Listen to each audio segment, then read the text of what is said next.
All right, so Dr. Osmanagich, hope I was closer on that pronunciation.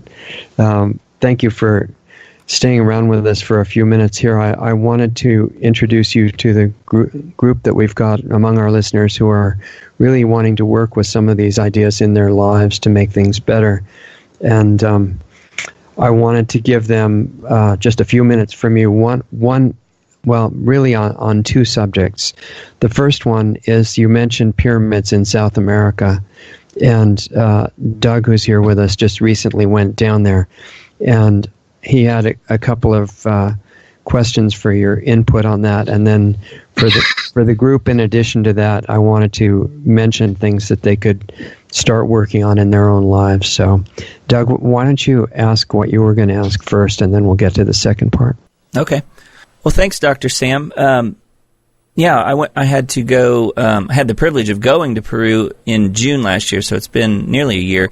And primarily the tour was set up by an author and researcher named Steve Quayle, who I'm not sure if you're familiar with, but his research and your research dovetail completely together. If you're not aware of him, I would suggest if you ever have time to look him up, stevequayle.com. He's pretty well known across the world, really, for his research into megalithic structures and the Genesis 6 narrative, the biblical narrative. So it's really interesting how your research and his dovetails.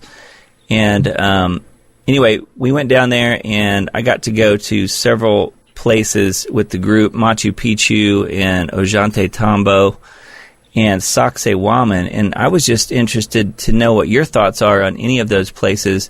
That's the three that I got to go to. I'm not sure if you've been to any of those places, but if you could expand on any of that knowledge that you have, I'd love to hear it. Gladly. I've visited all those places several times in the past. I even made a documentary series that included those places. When it comes to Machu Picchu, every reference that talks about the place is talking about the royal retreat for Incas. Of course, Incas were in the region from the 12th to the first half of the 16th century. However, when you go there, you can see four distinctive construction styles. The first blocks that they used were the biggest and the oldest. They were reaching 250 tons. Once the physical chemical analysis was done, it has proven that there was no quarry 150 kilometers in the radius. So the closest quarry was in Bolivia. Of course, the question is, how could somebody move 250 tons from Bolivia to Machu Picchu, which is 2,600 meters above the sea level, over 8,000 feet, when there was no access roads? Even today, as you know, you had to go a big part by train, which was built in 1960. That was the first civilization. The second one, by using blocks reaching tens of tons. And some of those blocks would have 6 corners or 6 sides, 8 corners, 8 sides, and so on. The third civilization is very similar to ours, to our concept.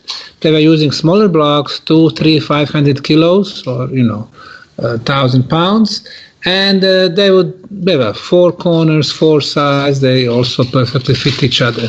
And then thousands of years passed, and in the 12th century,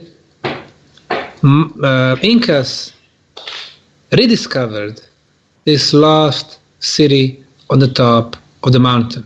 Machu Picchu meaning old mountain, Huayna Picchu next to it, young mountain, then red mountain, and so on. 4 civilizations. The first one, for sure, 55,000 years back, and then you have those who are younger. The second one, Ollantaytambo, is very interesting.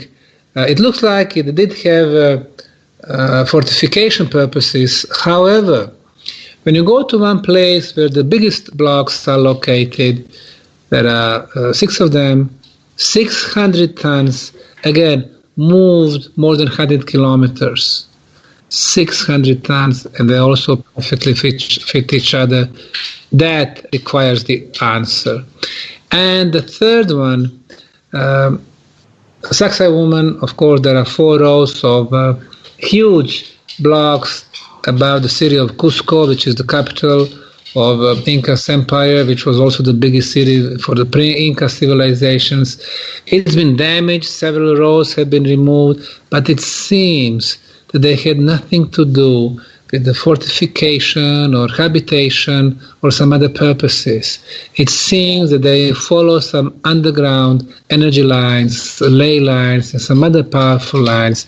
And when you have such a huge blocks, and the biggest one are tens and tens of tons, and some of them, they have 12 sides, 12 corners, perfectly fit each other. One wonders, how they could install them. It's not, install one, then second one, then third one, because you need to install at least, 7, 8 of them at the same time. They are all multi-ton.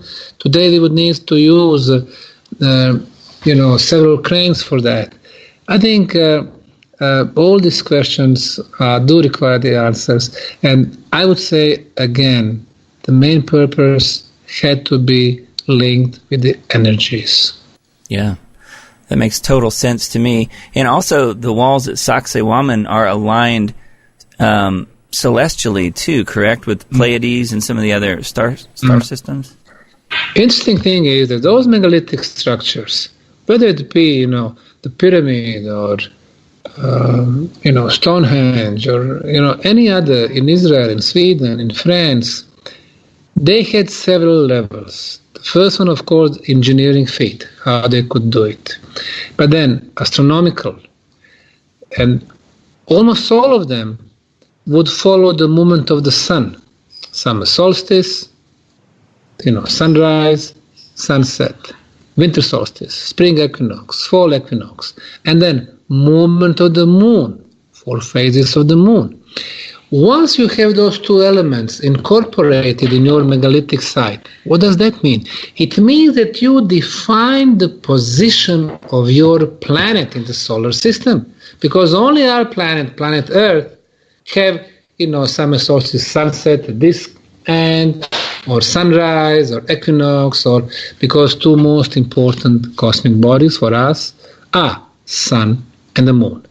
And then the next, yes, you have Pleiades, you have Orion Belt, you have Cygnus, you have, so many other star systems that they've been so important for so many civilizations. And it tells us also something. There was a reason why they were looking at those, star constellations.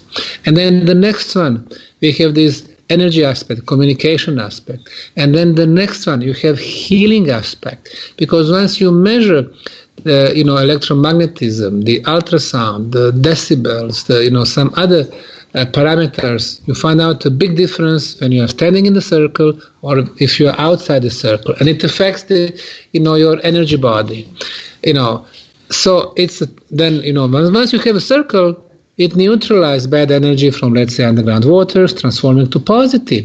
So it's a thing after thing after thing. So once you have the multi-purpose energy machines, you know that you deal with very smart civilizations. Yeah, absolutely. Just one other thing. Steve Quayle mentioned that he believes that Sacsayhuaman was a stargate, perhaps the world's largest stargate. So if that's the case, if he's right, that would potentially explain interstellar travel, I guess. I'm not really sure, but what do you think about that? Well, let's try to define Stargate. What is Stargate? Stargate is a gate where probably you can travel between the stars. How you can travel? One way is, on spiritual level. You have your soul and you can move. But really, for the soul, you don't need stargates. You simply command your soul, hey, I want to be there, and you are simply there. Now, the thing is how we can move our physical bodies from one planet to another, from one solar system to another, from one galaxy to another, from one universe to another. Now, that's, of course, the very interesting question. Because if we rely on information like Monroe Institute in the US, of course, with your soul, there is a way to develop techniques of leaving your bodies. It can be astral projection, or it can be some other methods where you can move through space and time. And that's very important. You have people like Steiner, who's the who started the Theosophical movement 120 years ago, who could go back in the past as far as the 5 billion years. I think that he is the one who was able to go the deepest in the past from all humans who ever lived. But this is on, let's say, spiritual level or the level of our soul, how we can move our physical bodies now. Well, for that you would need something like a Stargate. And theoretically speaking, we have to have very strong energy field so we can move through space and time. Is it possible that some places on our planet, using megalithic structures, pyramid structures, or some other video constructions, were able to produce such fields? It is possible. But it is possible no more. Why? Because our planet is so much weaker now than it was before the end of the last ice age, 12,500 years back. Then it was much stronger. Ozone layer was 6 times thicker. Everything was different. It's much stronger, energy sources below the ground. Once you build those structures, once you build, Sacsayhuaman, once you build, Stonehenge or Avebury Hill or Bosnian pyramids or Egyptian pyramids, then you would amplify those energies so much that, especially on certain days, like summer solstice, when our sun is strongest, when our day is longest, when our mother planet receives the most energy, then yes, it is probably theoretically possible to do this cosmic jump. Yeah. Thank you, Dr. Sam. That's absolutely fascinating. I think one last thing that I would add is that we have a project in mind that I will give you details of in email after this, and maybe we can talk some more. But as a part of that, we're going to be getting some real estate where something is going to be made as an example of what could still be done on this planet. And if we don't have the technology to move big blocks of stone, do you think it's still possible to build some kind of structure that would have some of those qualities, even with the technologies that we're lacking? Good friend of mine, Valery Uvarov, pyramid builder and pyramid researcher from Russia, from St. Petersburg. He's been building pyramids for the last 20 years. Moscow, St. Petersburg, the last project is in Tomsk, Siberia. Right now, this is one of the biggest pyramid projects in the world. So far, he built 13 of them. I was the first foreigner to visit the site. It's, in southern Siberia, in the middle of the Siberia. And he's been using all the elements that we know of. Geometry of the pyramid, it's four-sided, it's perfect orientation to the cardinal points. He got iron, he got underground water flows, he got tunnels, he got quartz crystal, he got all these elements. And then when he comes to Bosnia, he said, Sam, your pyramids, meaning Bosnian pyramids, are 30 times stronger than mine. Mm-hmm. What does that mean? It means that the ancients had more elements that we can imagine. We don't have developed scientific instruments to measure the energies or some other parameters. We don't have them because we don't know about some other energy phenomena. So it'll take some more time for us to completely understand how the ancients building this, what they were using, what they were affecting. So again, like I said, more elements you have, more powerful those machines are. Right. Okay. Well, this just should whet people's appetite for more knowledge. I'll make sure that they all go to your website. I want to read all of your books, which I'll start soon, and hopefully we'll talk soon. So thanks for spending the time with us. I really appreciate it. Richard, Doug, thank you for the patience. I enjoyed. Thank you. Okay. We'll talk to you later, Dr. Sam. Bye-bye. Okay, bye.